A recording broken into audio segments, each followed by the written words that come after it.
mga kabagis, nandito tayo, no? Balik naman tayo sa ating channel, and welcome back to my channel, Kabagis, your Kabagis again. And I just want to say thank you mga kabagis, no, sa patuloy na sumusuporta kayo, sa pagsuporta ninyo sa ating channel. Isa yung napakalaking bagay na meron tayong encouragement na patuloy natin itong puksain nyo, bigyan ng mga leksyon itong mga tao na hanggang ngayon bulag pa rin sa katotohanan. So ito nga, mayroong fake news na naman silang ipinapakalat.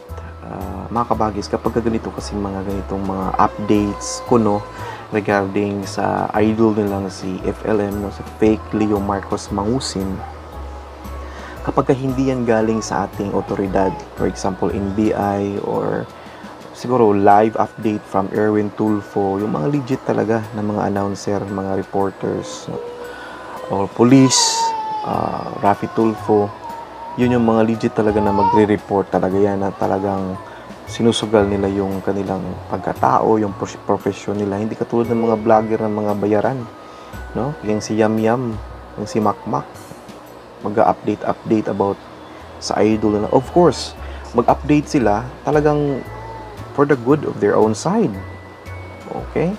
So, huwag kayong magpadala yan mga kabagis. Again, maniniwala na lang tayo na nakalabas na if that's coming from the NBI, police, siguro sa police station ng area nila, si Erwin Tulfo or si Rafi Tulfo. Ngayon, marami silang mga punto doon na banat na naman nila sa mga bashers daw, no? Actually, unang-una, hindi ito ginagawa ng mga bashers just for us to make money like you, yung mga dumidikit kay fake Marcos Mangusin. Kasi ang pagkakaiba sa atin kasi is habol ninyo yung mga subscribers ni Mangusin na 1 million na didikit din sa inyo para mauto nyo rin.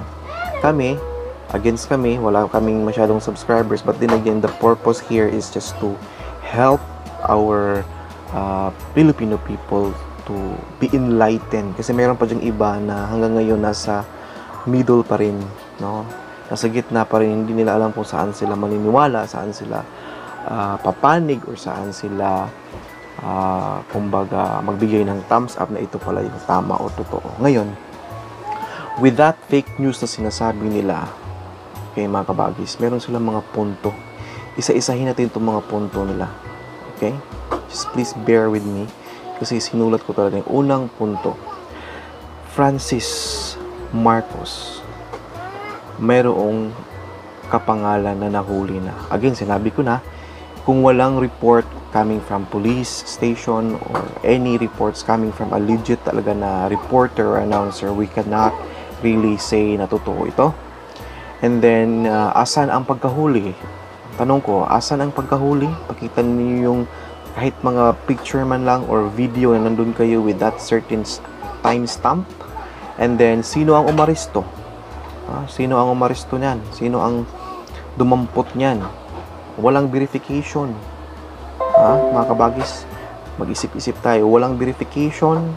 Basta sinabi lang, mag-flash lang ng text message dyan or information dyan through FB na pwede namang gagawin yan ng mga kahit sino or mga kanila ding mga kasamahan. Okay, so this is really a fake news kapag walang confirmation, again, from our NBI, police stations, or even those reporters na talagang legit na mga reporters. Huwag kayong maniwala sa mga mga YouTuber na nagbigay ng mga ganitong klaseng information. Kasi of course, yan sa kanilang amo, sa kanilang idol na Budol King. Now, may second point sila na si Yulin Marcos at Effa Nuevo, na ito daw ay questionable mga tao. Na questionable sila, ano na lang kayo? Yun yung tanong ko. Ano kayo? So, pangatlong punto, RA 8050.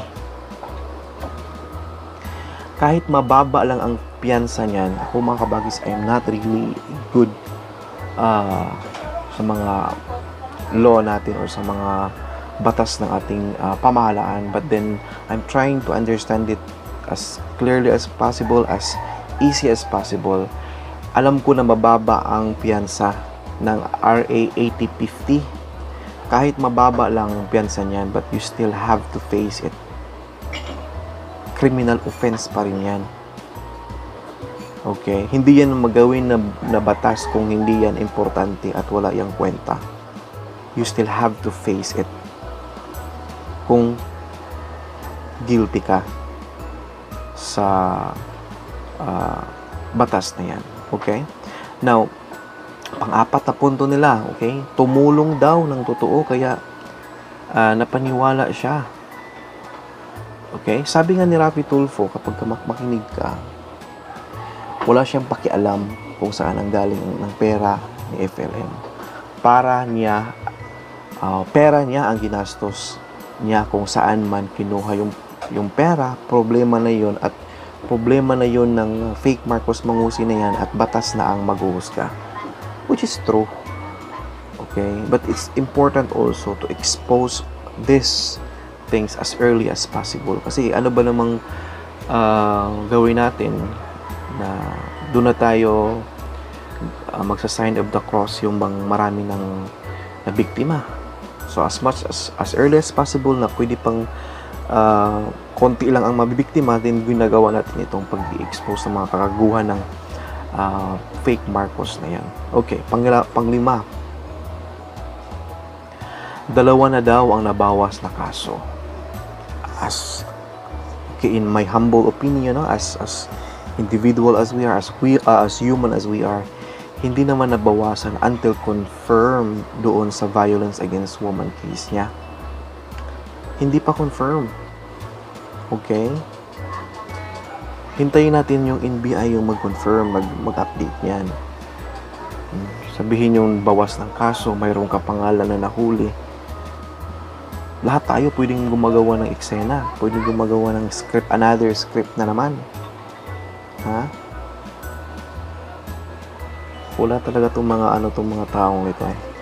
Pang-anim nila na punto. Talaga naman daw tumulong na lang siguro dahil sa kahiyaan. Okay? O dahil sa kakahiyan. Nahiya na kasi. Tumulong na lang kasi confirm na budol-budol. Okay? Ang tanong dito is, sino yung financier niya? Ito yung dapat din naming alamin, mga kabagis. Dapat natin niyang alamin, mga kabagis. Kung nakinig kayo sa akin ngayon, dapat natin niyang alamin. At kayo, mga minions, mga trolls, okay, maghintay-hintay kayo ha. Alamin namin kung sino ang financier niya. Given na kinonfirm yan together with Erwin Tulfo with the NBI na itong Mustang na pula na pinagpamayabang yan sa kanya, billionaire. Hindi pala sa kanya yon. Hindi gawa-gawa namin yan. Hindi yan fake news katulad nyo. Confirm yan na hindi sa kanya. Hindi nakapangalan sa kanya yon. Pangalawa, yung Green Meadows, hindi din sa kanya yun. Anong sabi niya? Bahay niya. Bahay niya daw yun. Ha? Bahay niya yon, mga minions. Oh, billionaire. Ha? Billionaire yung amo ninyo. Okay, kahit i-bash daw sila Tigo TV, okay lang daw. Well, pananaw niya yun. Nabulag na kasi. Okay. Ang atin lang dito is ang dignidad, prinsipyo. Hindi yan pwedeng bilhin. Sa akin na, hindi yan pwedeng bilhin ng pera-pera lang. Ang pera na uubos yan. Pero yung dignidad mo at prinsipyo mo, kapag wala na. Okay? So, respeto sa paniniwala o respeto sa paniniwalaan. Kung yan ang paniniwala ninyo, okay, hindi natin pilitin. Yan na yung paniniwala nila eh. So, yun yung mga kabagis. No? Ito ang totoong ikakaso ni Norman Mangusing. Aside from the fact na sinabi na nga doon ni Erwin Tulfo with the NBI, confirm ha sa NBI na mayroon coming na mag-file ng kaso, yung large-scale staffa, which kapag ma-implement na yan, that's also a non-bailable case. Another thing na talagang haharapin ng fake Marcos Mangusin is yung falsification of documents. Okay? Again, I'm not a lawyer, but I'm trying to understand this as easy as possible. Falsification of documents is really a serious case. However, maliit lang yung, piyansa niyan, pwede niyang bayaran. But the thing there is that nag-pledge ka na tama yung mga sinabit mong information. No?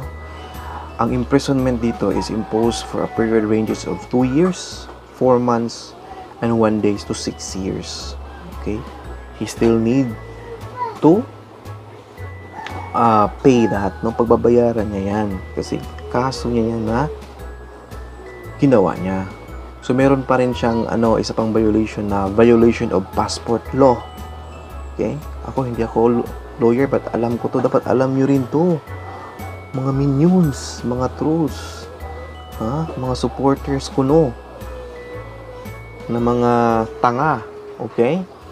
Yung violation of passport law, ito yon. That's Republic Act 8239. Magbasa-basa kayo. Again, ito naman is nagpo-fall sa false statement, which is still a falsification of documents. Tapos, ginagamit yung passport niya, another penalty yan. Kapag ganito kasi, mag-submit ka ng mga information mo to get that passport na hindi tama yung mga documents, is a case yan. And then, once na-issue at then ginamit mo yung passport mo, another case yan. Okay, dapat alam nyo yan, ha? Okay. So, ang imprisonment nito is not less than 3 years nor more than 10 years. Pagbabayaran niya yan. So, mga kabagis, ang dami, no? Ang daming mga dapat nating banggitin na bakit hindi ninyo makita-kita. Yung mata nilagay yan dito, para mayroon tayong tingnan. Hindi nilagay dito sa likod na hindi nyo makita yung dapat ninyong makita. Kung ang mata nilagay sa batok, sabihin ko sa inyo, parang siguro may rights kayo na magbulag-bulagan, pero nasa harap ang mata. Gamitin natin yan, mga kabagis. Gamitin natin yan, mga ka FLM fever. Okay? Mas matindi pa yan. So, ngayon, mga kabagis, ang gagawin natin is tingnan natin yung mga coming na reports, updates ngayong umaga, kung totoo yan. But for me, kapag hindi galing ng NBI, hindi galing ng ating mga ahensya ng gobyerno, ng mga reporters na mga legit, isa yung fake news. Okay? So, mga kabagis, let's make sure to give reaction counterpart sa mga panluloko ng mga tao nito, kasi pala lahat na lang ng pwede nilang gawin, gagawin nila para lang gawing maganda at mabuti itong kanilang idol na Budol Budol King. Thank you so much for watching.